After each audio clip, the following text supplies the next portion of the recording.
안녕하십니까. 통일전망대 김필국입니다. 참여연입니다. 북한은 최근 정전협정 체결 69주년 기념행사를 떠들썩하게 치렀는데요. 과거와는 확연하게 달라진 모습이 포착됐습니다. 바로 김정은 위원장의 신변 경호가 대폭 강화됐다는 건데요. 여러 명의 경호원이 지근거리에서 김 위원장을 밀착 경호했습니다. 어떻게 달라졌는지 또 그 이유는 뭔지 알아보겠습니다. 박철현 기자, 하나씩 살펴볼까요? 네. 지난주 열린 북한의 정전협정 체결의 기념 행사는 김정은 위원장이 입장할 때부터 예전과는 많이 달랐습니다. 김정은 동지께서 리설주 여사와 함께 위대한 존숭 69돌 기념 행사장에 도착하셨습니다. 김 위원장과 부인 리설주 양 옆으로 건장한 체격의 남성 대여섯 명이 일정한 간격을 유지하며 함께 걷습니다. 짙은색 정장에 줄무늬 넥타이를 메고 이어폰을 착용한 이들은 김 위원장이 참가자들과 악수를 할 때는 바로 옆에 붙어 경계하는 표정으로 주변을 살피고 김 위원장이 잠깐 멈춰섰을 때는 곧바로 주변을 에워싸기도 합니다. 네, 말 그대로 밀착 경호를 하는군요.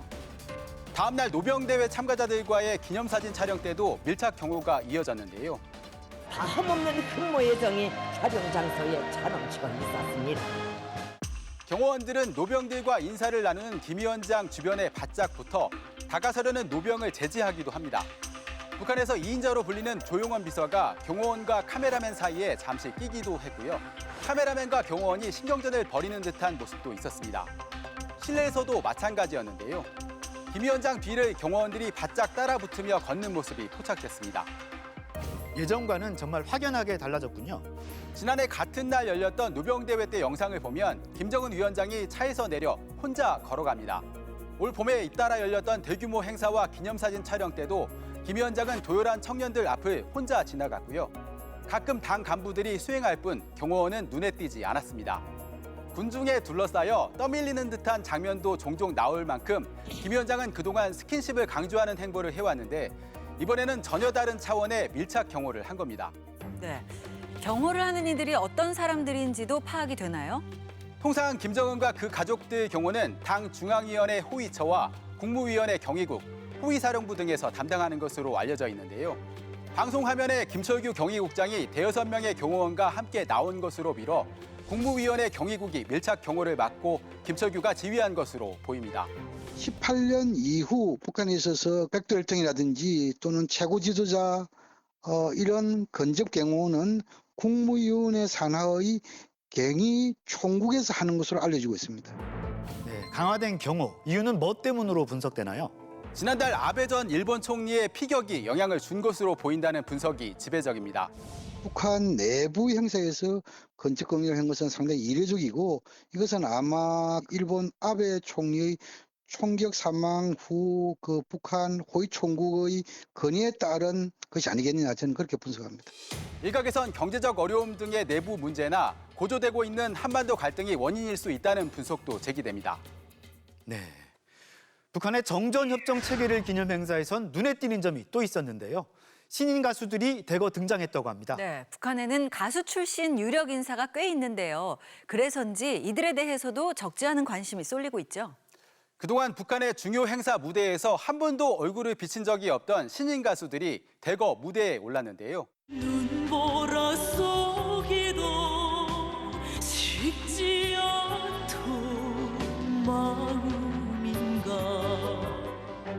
앞머리를 내려서 일자로 자른 이른바 풀뱅 스타일의 이 가수는 정홍란입니다.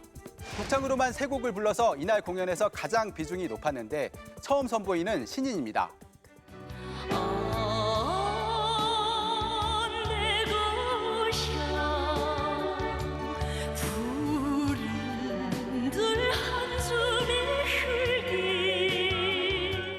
서구적 이목구비의 김유경과 인민은 안녕을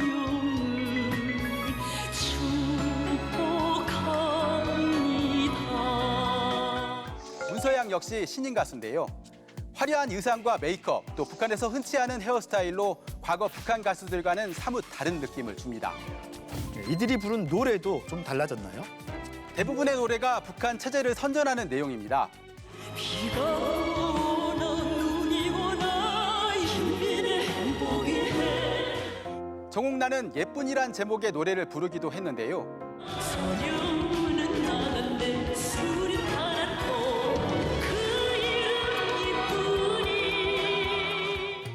마치 전시가요처럼 섬찟한 내용의 가사가 담겼습니다. 네, 내용은 그대로고 스타일만 바뀌었다 이렇게 볼 수 있겠군요. 긴장이 고조되는 한반도 정세 속에서 대결 의식을 고취하고 투쟁심을 독려하려는 것으로 풀이되는데요. 새로운 스타일의 젊은 예술가들을 띄워 청년들이 남한 문물에 물들지 않게 사상을 무장시키려는 의도도 엿보입니다. 외부 문화에 노출되기 쉬운 젊은 세대 감각에 맞게 변화하는 북한 유행이 일부 반영됐을 거란 분석도 있습니다. 유행도 있는 건 거고 오히려 유행 흐름이나 이런 게 좀 더 빨라지고 하다 보니까 그걸 좀 더 반영해서 맞춰가려면 그 변화 속도가 좀 더 빨라 보이는 것밖에 없는 것 같거든요. 이 가수들 소속도 알려졌나요? 이름만 공개됐을 뿐 북한 방송은 이들의 소속이나 이력은 밝히지 않았습니다. 다만 김유경은 최근까지 북한 최고의 음악 예술인 양성기관으로 불리는 김원균 명칭음악대학을 다녔던 것으로 추정되는데요. 오시면 우리 노래 기쁘게 들으시면 작년엔 이 학교를 소개하는 북한 대외선전 매체 SNS에 김유경으로 추정되는 학생이 등장하기도 했습니다. 네, 앞으로 이들이 중요 무대에 자주 등장할 수도 있겠군요. 이미 전면에 나선 만큼 앞으로도 그럴 가능성이 높은데요. 리설주나 현송월 말고도 휘파람을 부른 전혜영이나 반갑습니다를 부른 리경숙, 또 지난해 인민배우 칭호를 받았던 김옥주 등 우리나라에도 알려진 북한 가수들 꽤 있죠. 반면에 잠깐 유명했다가 알 수 없는 이유로 사라진 가수들도 있는데요. 북한이 전면에 내세운 이들의 행보가 어떠할지도 관심입니다. 네, 박 기자 수고했습니다.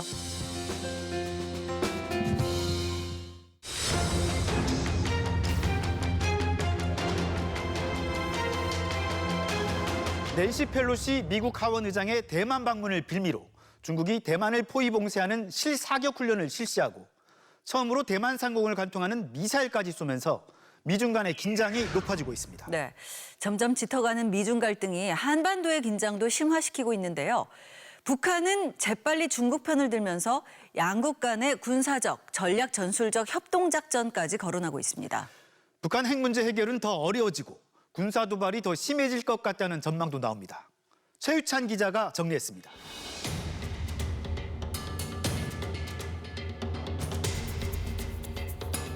Today, the world faces a choice between democracy and autocracy. America's determination to preserve democracy here in Taiwan and around the world remains ironclad.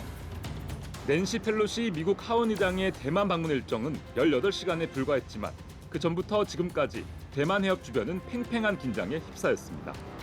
펠로시 의장을 태운 항공기가 남중국해를 피해 필리핀까지 멀리 돌아갔지만 미국과 중국은 항공모함을 띄우고 각각 전투기까지 출격시켰습니다. 펠로시 의장이 대만을 떠난 뒤 중국은 대만을 포위 봉쇄하는 장거리 실사격 보복 훈련을 실행했는데 특히 둥펑 계열 탄도미사일 11발 중 4발은 사상 처음으로 대만 상공을 가로질러 발사되며 동쪽 해역에 떨어졌습니다. 实施了远程火力实弹射击训练，对台湾海峡东部特定区域进行了精确打击，取得了预期效果。 펠로시 의장이 대만에 있던 3일 아침, 북한 외무성은 이례적으로 신속하게 공식 입장을 내고 미국을 강도 높게 비난했습니다. 펠로시 의장의 대만 방문이 중국에 대한 미국의 파렴치한 내정 간섭이자 의도적인 정치 군사적 도발이라면서 중국의 대응을 전폭 지지한 겁니다. 밤 11시에 45분에 도착했는데 그 다음 날 북한이 그렇게 바로 자신들의 입장을 밝히는 거는 거의 없는 상황이거든요. 그러니까 그만큼 북한의 입장에서는 현재 중국과 러시아와의 협력 관계를 중시한다. 미중 간의 갈등이 격화되면서 북한은 눈에 띄게 중국에 밀착하는 행보를 보이고 있습니다. 중국인민 전문 열사들을 추모하여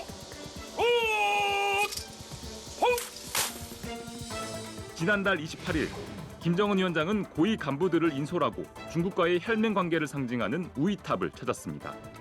김 위원장은 전날 정전협정 체결 기념 연설에서 한미 양국에 막말을 쏟아낸 반면 중국에 대해서는 6.25 전쟁 참전에 대해 경의를 표했습니다. 한전에서 우리 군대와 인민과 생사를 같이 하며 고귀한 피를 아낌없이 흘린 중국인민지원군 열사들에게 숭고한 경의를 표하며 북한은 중국과의 협력을 외교를 넘어 군사 안보 분야로까지 확대하려는 뜻을 분명히 하고 있습니다. 리영길 국방상은 지난 1일 중국군 창건일을 맞아 보낸 축전에서 양국 군대가 전략 전술적 협동 작전을 긴밀히 해나갈 것이라고 강조했습니다. 북한은 양국군의 전략 전술적 협동 작전이 뭘 의미하는지를 구체적으로 밝히지는 않았지만 장기적으로 북중 양국이 군사 연습이나 작전을 함께할 가능성도 제기됩니다. 북한과 중국 사이에 그런 연합훈련의 가능성을 열었다 볼 수도 있는데요. 그 부분은 조금 조심스럽습니다. 왜냐하면 북한은 1953년 한국전쟁 이후 지금까지도 한 번도 중국, 소련이나 러시아와 연합훈련을 한 적이 없습니다. 북중러의 현재 강화되는 협력의 모습을 볼 때 이렇게 연합훈련의 가능성을 완전히 배제할 수는 없다. 북한은 역시 미국과 대립하는 러시아와도 급속하게 밀착하고 있습니다. 북한은 우크라이나 전쟁에 대해 러시아의 입장을 전적으로 옹호하면서 우크라이나 돈바스 지역에 칠러 세력이 수립한 미승인국 도네츠크 루안스크 인민공화국을 공식 인정했습니다. 한미일, 북중러 간의 대립 양상이 경제 외교 분야를 넘어 점차 한반도 주변의 군사적 갈등으로까지 확산되는 모양새입니다. 미중 전략 경쟁 심화, 그다음에 우크라이나 사태로 인한 미러 관계의 악화, 이 상황에서 한미일 협력이 강화되는 이런 상황에 대응해서 북한은 북중러 전통적인 과거의 삼각동맹 관계를 강화하는 쪽으로 전략을 수정했다. 한국도 점차 미국이 주도하는 대중국 러시아 포위 전략에 좀 더 깊숙이 발을 디디고 있습니다. 지난달 미국에서 열린 한미 국방장관 회담에서 오스틴 미국 국방장관은 북한과 함께 중국과 러시아를 경쟁자로 표현하며 진영 간 대립 구도를 선명히 했습니다. Discussion today on how the alliance can further enhance our deterrent posture against aggression from North Korea and other systemic competitors, including the People's Republic of China and Russia.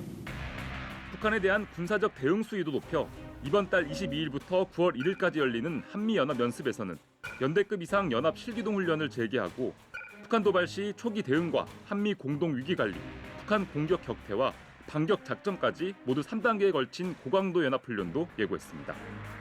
북한의 입장을 대변하는 조선신보는 한미 합동 군사훈련이 핵 전쟁의 도화선을 눈앞에 두고 불장난을 벌이는 것이나 같다면서 한미 연합 훈련의 강도에 따라 상응한 조치를 취할 수도 있다고 으름장을 놨습니다.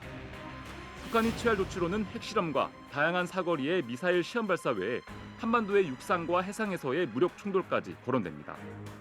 5년 전만 해도 북한이 무력 도발을 하면 중국과 러시아가 유엔 대북제재에 동참하며 북한을 말렸지만 지금은 오히려 북한의 방패막이 역할을 할 수도 있습니다.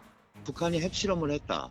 그러면 미국이 결국은 이제 또 다른 제재, 안보리에서 제재를 진행을 할 텐데 중국과 러시아가 찬성해 줄 리가 별로 없잖아요.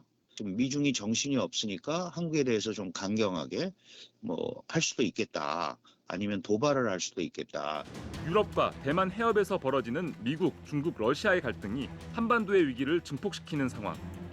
중재자도 중재 수단도 없는 가운데 북한은 핵과 전쟁 능력 증강으로 한국은 한미 동맹을 통해 북한을 억제하면서 중러와도 대립각을 세우는 험난한 길로 빨려 들어가고 있습니다. 통일전망대 최유찬입니다.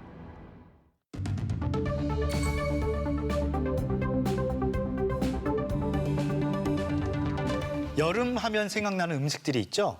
이런 음식들은 하나의 문화를 형성하기도 하는데요. 북한은 어떤지 알아보겠습니다. 네, 함께 하실 두 분입니다. 어서 오세요. 안녕하세요.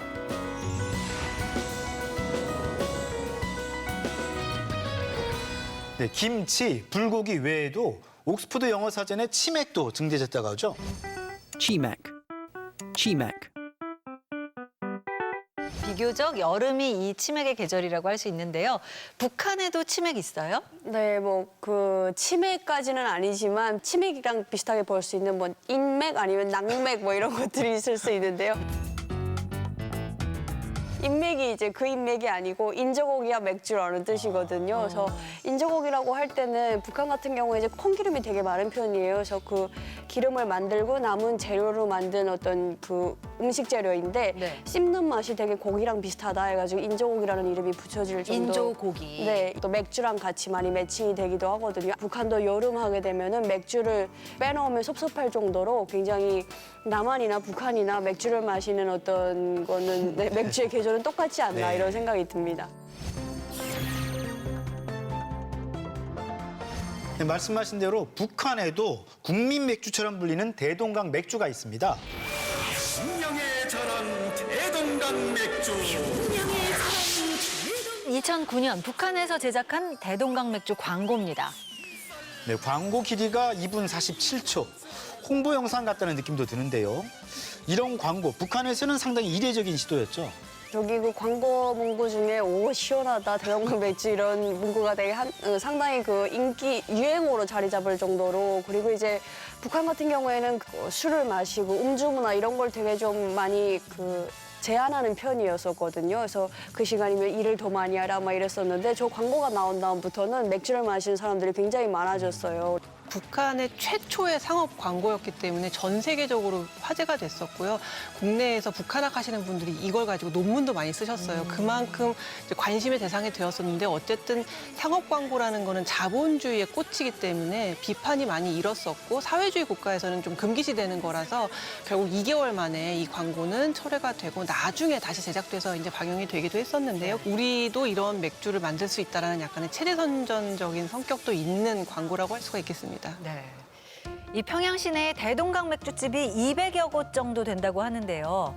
북한의 선전 매체는 무더운 여름에 거품이 하얗게 있는 맥주를 시원하게 마시며 웃음꽃을 활짝 피우는 것이 하나의 풍경이 됐다고 홍보하기도 했습니다.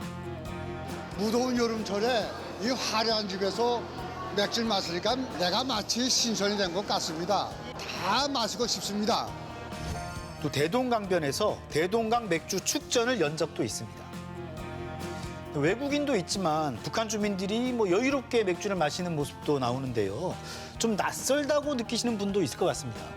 북한에서는 저게 굉장히 흔한, 여름에 흔한 풍경이거든요. 그래서 맥주집 같은 경우에도 우리 남한으로 치면 뭐 서울, 마포구, 상암동 하면 상암동 맥주집, 이렇게 동마다 맥주집이 하나씩 있어서 집에서 한 5분 거리면 갈 수 있었거든요. 그래서 맥주도 쿠폰 같은 게 있어요. 그래서 그 1인당 한 달에 2리터 정도씩 이렇게 약간 거의 싼 가격으로 이렇게 공급이 되는데, 그런 맥주집에 가서 마실 수 있는 거예요. 그래서 여름에는 또 잔디밭이 굉장히 또 예쁘게 피어나잖아요. 그러면 퇴근길에 아빠들이 맥주집에서 플라스틱 통에다가 맥주를 그냥 받아다가 그 잔디밭에 앉아서 인조고기라든가 오징어, 땅콩 이런 걸 넣고 맥주 한 잔씩 드시고 집으로 들어가는, 그게 굉장히 일상적인 모습으로 되었어요.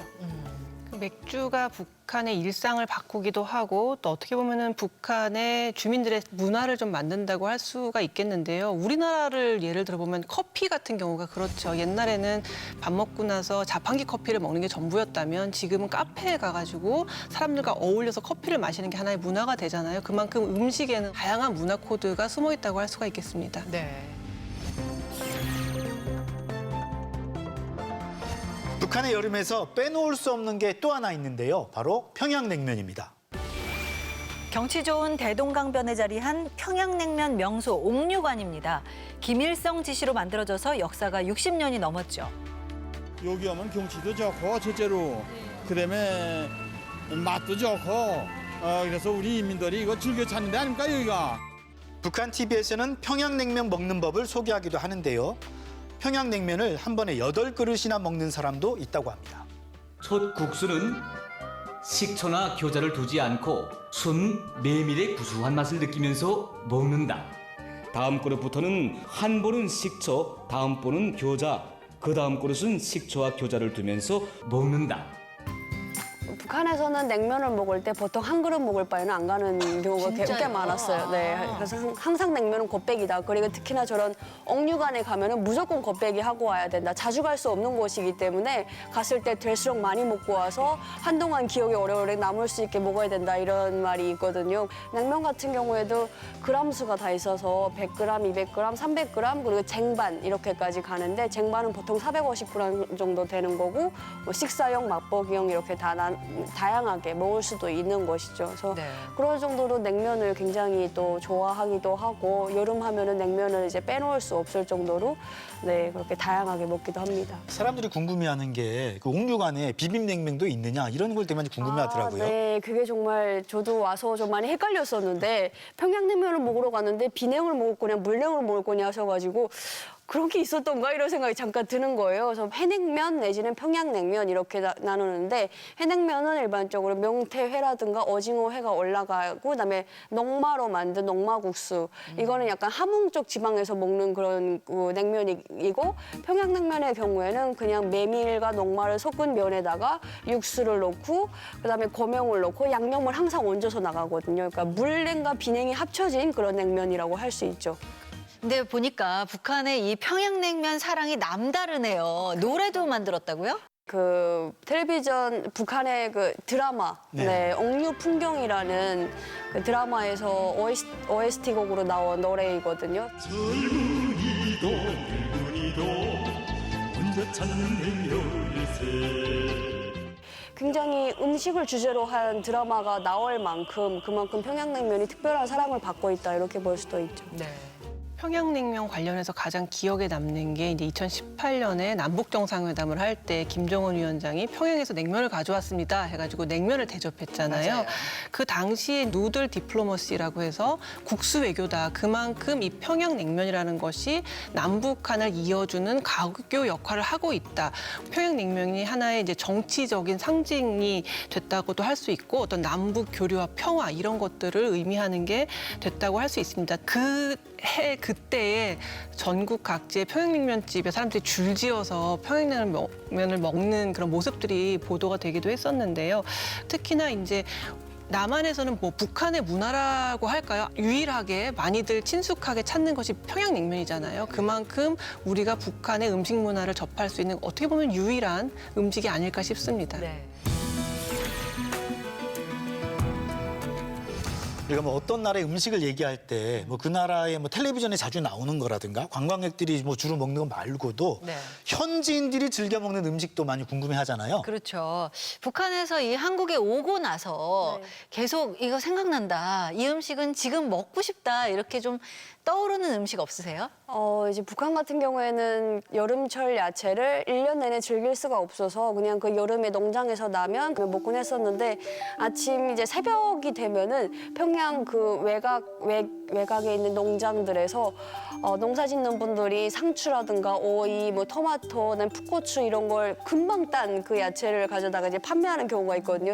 이제 상추를 북한에서는 부루라고 했었어요. 근데 그게 밭에서 되게 유기농으로 딴 거다 보니까 굉장히 싱싱하고 맛도 너무 좋거든요. 그래서 그거를 그냥 밥에다가 된장, 고기 없이 밥만 싸서 먹었던 경우도 있고 그걸 먹으면 더위를 안 탄다 뭐 이런 얘기도 있었고 오이는 또 오이 냉국을 항상 이제 풀어 먹었었거든요. 그래서 그 야채도 야채지만 그 엄마가 해주던 그 맛 그런 생각들이 여름철이면 좀 나긴 하죠. 탈북민들이 소개하는 북한에서 더위를 이기는 뭐 여러 가지 방법이 있는데 뭐 첫 번째로 태양전지를 이용한 선풍기라던가 오이 냉국 또 뭐 개고기 낮잠 뭐 이런 것들을 소개하고 있는데요. 일단 오이 냉국 같은 경우에는 오이가 대표적으로 몸을 차갑게 만드는 음식이다 보니까 이제 더위를 많이 먹었을 때 오이 냉국을 먹으면 몸도 차가워지고 수분도 보충하고 또 오이 냉국이 좀 새콤하고 달콤하고 짭짤하잖아요. 그래서 땀 때문에 많은 염분이 빠져나간 것도 보충할 수 있어서 북에서는 오이 냉국을 여름에 대표적으로 먹는 음식으로 친다고 합니다. 요즘은 뭐 여름 음식이다 이렇게 따로 규정짓기가 힘들 정도로 풍족하잖아요. 또 언제든지 먹을 수도 있고요.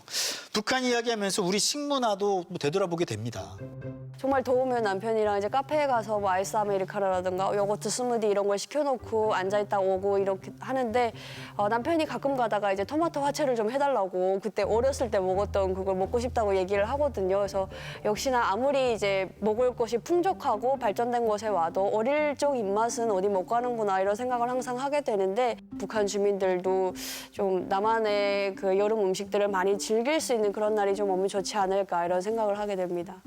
요즘은 뭐 하우스 재배를 많이 하다 보니까 여름에도 귤을 먹을 수 있고 겨울에도 수박을 먹을 수 있다 보니 특별한 날 특별하게 먹었던 음식에 대한 추억이 거의 없는 것 같아요. 음식물 남는 것도 너무 많고 또 뭐 너무 비만이 된다거나 이런 일도 많아서 뭔가 좀 더 건강을 생각하고 영양 과잉 같은 것들을 좀 줄이고 건강하게 먹을 수 있는 그런 식문화가 좀 발달해야 된다고 봅니다. 네.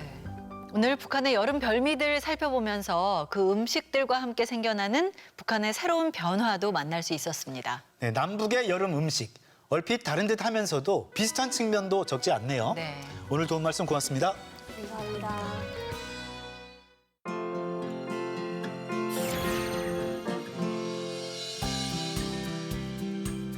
이산가족 1세대 분들.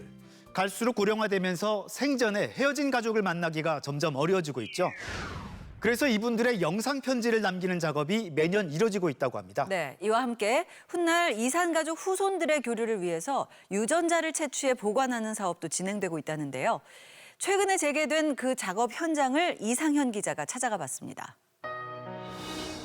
남북 간 합의에 따라 2005년부터 상호 교환을 목적으로 제작돼 온 이산가족 영상 편지. 엄마가 얼마나 너를 보고 싶어 했는지 모른다. 세상이 이렇게 돼가지고 너를 그렇게 고향에다 떼어놓고. 남은 생이 얼마나 남았겠어요. 남은 생에 다툼 없이 좀 살다 가시면 그 바랄 뿐이에요. 이산가족 1세대들이 갈수록 고령화됨에 따라 추진돼 온 건데요. 비록 남북 간 교환은 성사되고 있지 않지만 매년 1000여 명의 이산가족들이 참여해 영상 편지가 만들어져 왔습니다.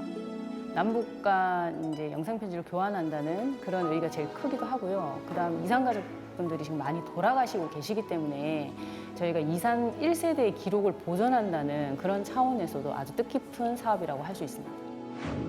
지난달 올해의 영상 편지 제작 사업이 시작됐습니다. 이산가족 영상 편지는 2005년부터 모두 2만 4천여 편이 제작됐다고 합니다. 올해도 이산가족 1000여 명을 대상으로 영상 편지가 만들어지고 있다는데요. 그 제작 현장을 한번 찾아가 보겠습니다. 서울 구로구에 있는 한 아파트. 영상 편지 제작진이 이산가족 집을 방문해 카메라를 설치하고 미리 준비된 질문을 하나씩 조심스럽게 던져봅니다. 몇 가지 질문 드릴게요, 어르신. 예. 처음엔 자기소개라 그래가지고요. 어르신 이름, 나이, 고향 주소 말씀 부탁드리겠습니다. 큐. 90이 넘은 고령의 할아버지는 북녘 고향에 두고 온 여동생들을 떠올리며 옛 추억에 잠겨봅니다. 행정도에서 보면은 다 보여요. 당장 보여요. 해수욕장에 있었습니다. 명사신이라고 해수욕장에 유명했어요. 그리고 해당 곳이 여름만 해당 곳이 딱. 정부가 지난해 실시한 남북 이산가족 실태조사에 따르면 이산가족 찾기 신청자 가운데 생존자 4만 7천여 명 중 66% 정도가 80대 이상의 고령자. 또 이산가족 10명 중 8명은 아직까지 북한 가족의 생사 여부도 확인하지 못했는데요. 때문에 이젠 고향 방문이나 대면 상봉보다는 생사 확인을 가장 선호하는 것으로 파악됐습니다. 근데 그전에 꿈꾸는 꿈도 안 꾼다잖아요. 하도 오래돼서 그렇지. 그 명절에는 생각하게 되면 그 제사장 때, 뭐 생일 때, 이렇게 혼자서 이렇게 이불 속에서 눈물도 흘리고 그랬습니다. 이산가족 고령화로 인한 고육지책으로 이렇게 짧은 영상 편지를 남기는 것이지만 그 제작 자체 역시 쉽지만은 않은 상황.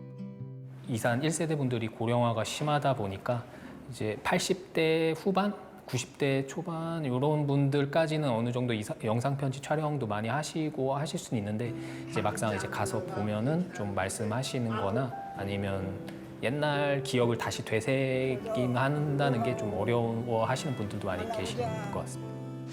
그래서 이산 1세대들의 사후에도 남북의 이산가족들이 가족관계를 확인할 수 있도록 하기 위해 2014년부터는 유전자 검사 사업도 이루어지고 있습니다. 지난해까지 2만 5천여 명의 이산가족들이 참여했고 올해도 1,500여 명을 대상으로 한 유전자 검사가 시작됐는데요.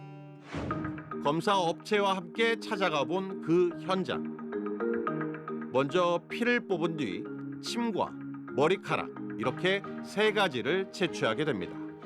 DNA가 두피세포에서 나오는 거라서 우리 모근이 있게 머리카락을 한 7가닥 정도 뽑을 겁니다. 하얀 데다 하얀 거 너무 보이나? 이렇게 많이 보관하는 거는 이제 요번에 검사하고 보관해 놓고 있다가 차후에 저희가 또 새로운 검사 방법이 개발이 돼서 이 보관된 이런 시료로 더 정확하게 검사해서 혈연 관계가 먼 친척들도 찾을 수 있을 수 있어서 검체를 보관해 놓는 겁니다. 자 이렇게 오니까 나 언니가 살아있는 것 같으네. 이렇게 보니까 언니 만나러 가는 것처럼. 그런 기분이에요. 인근에 있는 또 다른 이산 가족의 집. 요거를 사탕처럼 한 10초만 물고 계셔주세요. 그래서 한 10초만. 자손들끼리라도 서로의 혈연을 확인할 수 있게끔 자신의 신체 일부를 맡기는 순간에 선 70여 년을 흘려온 회한의 눈물을 또 한 번 쏟지 않을 수 없습니다. 어머니가 그 형들 둘을 놓치고 난 뒤에 저녁에 잠도 안 주무시고 누군 마을 있다 돌아왔어요. 이렇게 수집된 시료들에서 이산 가족의 유전자를 추출한 뒤 증폭과 분석 과정을 거쳐 데이터를 구축하게 되는 건데요. 훗날 북측 가족의 유전자 데이터가 준비되면 비교 분석해 혈연 관계를 확인한다고 합니다. 나중에는 이 데이터를 이 DB화 해가지고 DB가 구축이 되면은 이쪽 남한 가족에 대한 DB가 되면은 나중에 이제 북측 가족의 데이터베이스를 통해서 매칭을 해보면 이제 가족인지 아닌지 혈연 관계를 찾을 수 있게 됩니다. 70년 넘는 세월이 흐르며 그토록 그리던 만남을 조금씩 체념하게 된다는 이산 가족들. 이젠 영상 편지와 자신의 유전자를 남기는 것으로 위안 삼으며 또 하루의 이산 세월을 견디고 있습니다. 통일전망대 이상현입니다.